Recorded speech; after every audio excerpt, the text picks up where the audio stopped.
You know, in most of our scripture readings from the New Testament, we kind of read with a grain of salt, or we understand that there's a certain amount of symbolism that is in the words of the writers, or very culturally contextual. Even in the case of parables, when Jesus tells parables and we hear them, we try to solve the riddle and try to figure out what Jesus is talking about right along with the disciples. But every now and then, Jesus speaks to us, and he just speaks loud and clear. He doesn't use symbolism, and he doesn't use parables. He says exactly what he means, and he speaks very clearly about the subjects that he's addressing. And we often wonder when we look at the passage today that Luke has for us, that does Jesus really mean what he says? How literal is Jesus being when he tells us these things? And if he is speaking literally, don't these admonitions that he's given us call on us to be victims of abuse, or at least a doormat? We ask ourselves, is Jesus really being practical in 2019 in what he's asking us to do in this passage? So I think what we have to do in this particular situation is look at the audience that he was speaking to and then determine how that's relevant to us today. I think if we get a good idea of what Jesus is talking about, we'll understand what he's asking us to do as his followers. So if you want to follow along, I'm going to read from the 6th chapter of Luke, and we'll begin with verse 27. And here I invite you now to hear the word of the Lord from Luke 6, beginning with verse 27. But to you who are listening, I say, love your enemies. Do good to those who hate you. Bless those who curse you, and pray for those who mistreat you. If someone slaps you on one cheek, turn to them the other also. If someone takes your coat, do not withhold your shirt from them. Give to everyone who asks you, and if anyone takes what belongs to you, do not demand it back. Do to others as you would have them do to you. If you love those who love you, what credit is that to you? Even sinners love those who love them. And if you do good to those who are good to you, what credit is that to you? Even sinners do that. And if you lend to those from whom you expect repayment, what credit is that to you? Even sinners lend to sinners, expecting to be repaid in full. But love your enemies. Do good to them and lend to them without expecting to get anything back. Then your reward will be great, and you will be children of the Most High, because God is kind and merciful and to the ungrateful and wicked. Be merciful just as your Father is merciful. Do not judge, and you will not be judged. Do not condemn, and you will not be condemned. Forgive, and you will be forgiven. Give, and it will be given to you. A good measure, pressed down, shaken together, and running over will be poured into your lap. For with the measure you use, it will be measured to you. This ends our reading from the Gospel of Luke this morning. This is the Word of God, and it can be trusted. Thanks be to God. Wow. That's a lot to digest in 11 verses, isn't it? This passage immediately follows Jesus talking about what we discussed last week, blessings and woes. Blessed are you if you do this, woe unto you if you do that. It's a continuation of Jesus' initial sermon. It's right after he's called his disciples. It's his first big sermon. It's an academic argument whether Luke, who calls it the Sermon on the Plain, is the same thing as Matthew calling it the Sermon on the Mount. And that's just an academic exercise. Whether it's the same thing or not, there's a lot of content that's the same in both messages. Either way, whether it's the same sermon or whether he's addressing two different crowds, he's saying the same thing. And when we hear Jesus speak these words, we begin to get a little uneasy in our seats, don't we? That turning the other cheek stuff and loving enemies and give without expecting repayment, and we sort of shuffle our feet and start looking for the wiggle room in what Jesus is asking us to do. We want to argue that Jesus isn't really being very realistic in what he's asking his followers to do, is he? In today's world especially. Jesus didn't know what it was going to be like in 2019, did he? He was way back on the Sea of Galilee, talking to some dumb fishermen. He didn't know what it was going to be like to live in the United States way back then. Yes, he did. We immediately say, I'm not going to take that kind of abuse from anybody. I don't like turning the other cheek. I don't want to give somebody my shirt as well as my coat. I'm not taking any kind of verbal or physical abuse from anybody. I'm not taking that stuff. Nobody's going to make me do it. But before we get caught up in what we think it means, let's look at the audience that Jesus was speaking to, the culture of his day. Jesus' words about turning the other cheek and giving up our possession without any kind of expectation of repayment wants to make us the victim, doesn't it? We think immediately, our mindset immediately goes to being a victim. I'm going to be the victim. But who does Jesus talk to? How often do we read Scripture about Jesus talking to the Sanhedrin or the Sadducees or the Pharisees? Jesus talks to victims. He talks to the oppressed.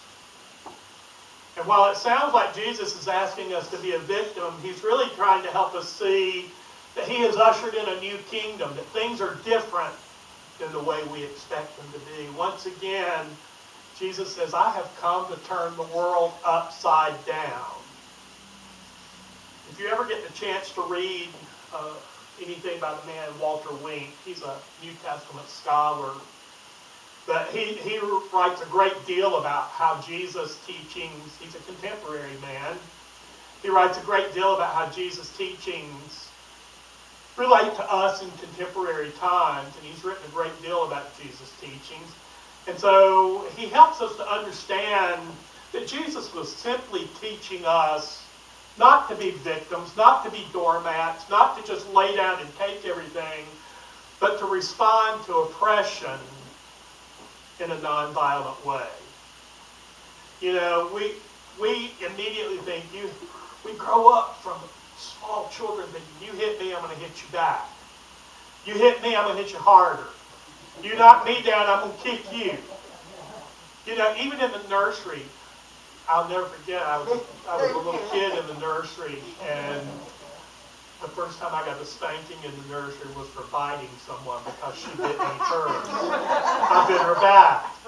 So we respond violence to violence. And Jesus is saying that is not the way my followers respond.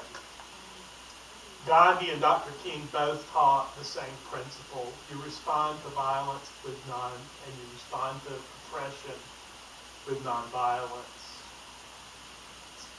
To understand Jesus' examples, let's look at the cultural times he was in. In first century Palestine, in which Jesus was teaching, as well as many of the cultures in Southeast Asia today, especially India, Pakistan, Bangladesh, Nepal, the left hand was used strictly for bathroom business. You don't ever shake anyone in India's left hand. You don't touch them with the left hand. You don't touch food with your left hand. That's only for the right hand. One never ate with the left hand.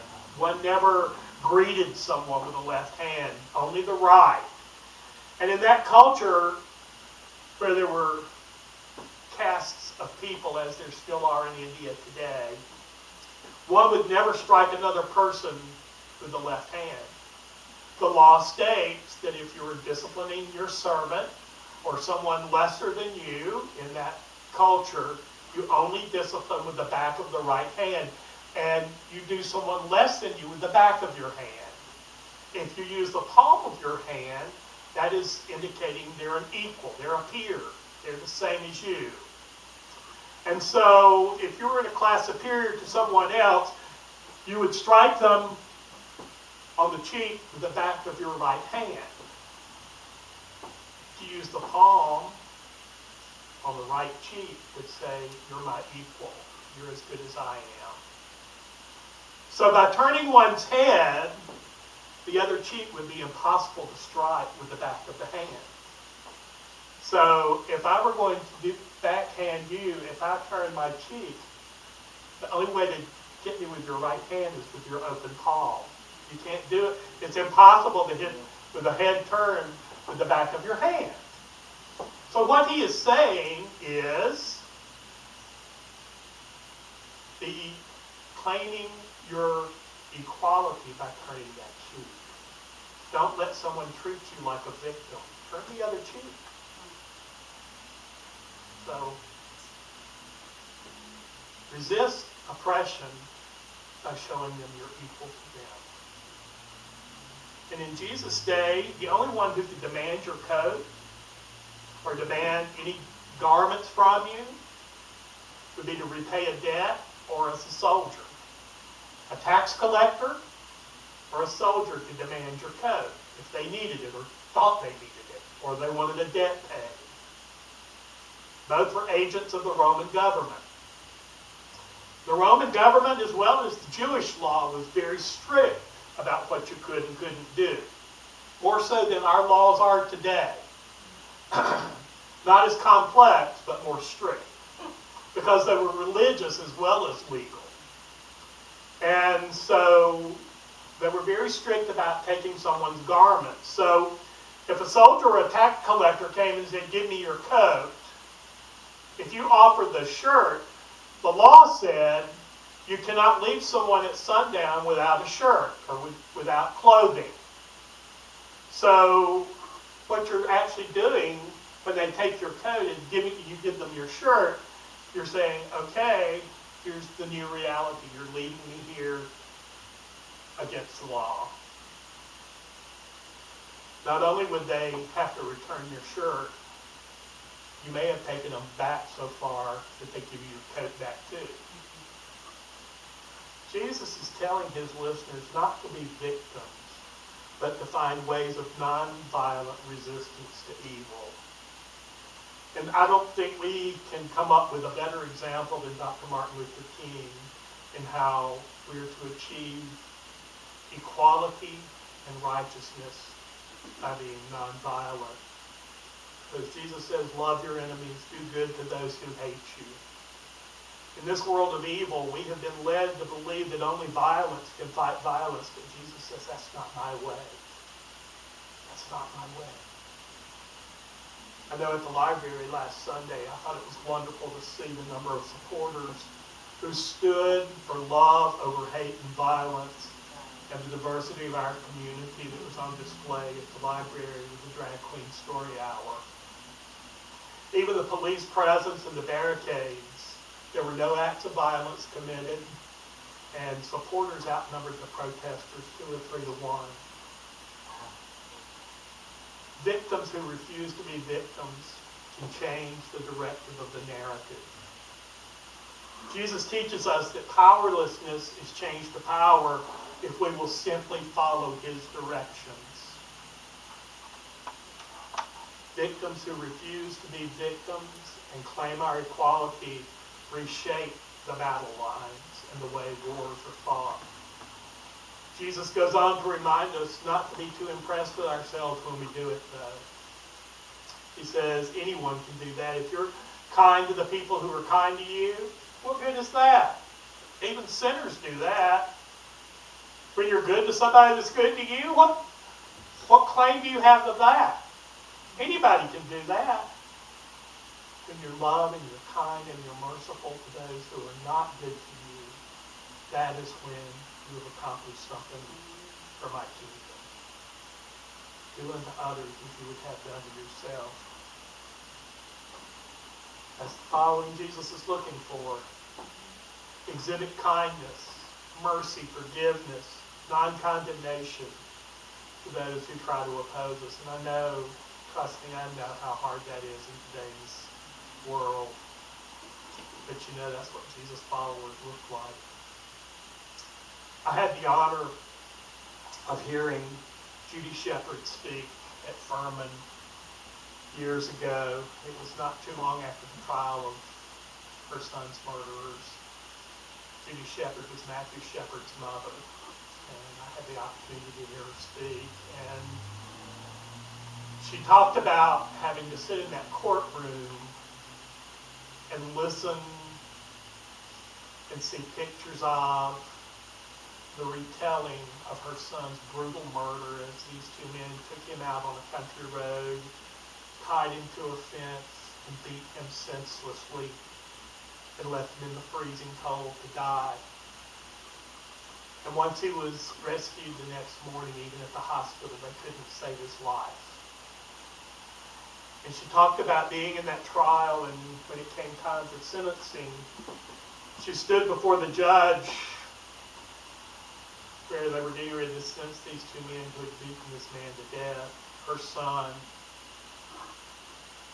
And this was in Wyoming, which has capital punishment. They were facing not only first-degree murder charges, but a hate crime, which is punishable by death.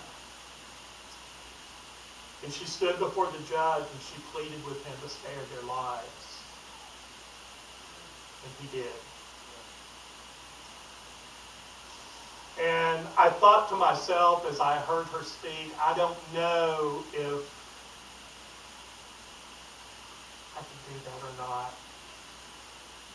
If someone had taken someone that I dearly loved away from me in such a brutal and horrid manner, would I be able to stand up before a judge and say, spare their life? That's what Jesus has done for us. He has stood up before God and said, spare their lives. They're my followers. And the gospel message goes deeper than our need for revenge and retribution. I guess we sort of begin to understand just how literal Jesus is asking us to be. As I think about the message in today's gospel, as hard as it is to swallow sometimes, I like my crow with a little bit of salt. But as hard as it is to swallow sometimes, and as difficult it is, I begin to understand how being a follower of Jesus can change the world one act at a time. Amen.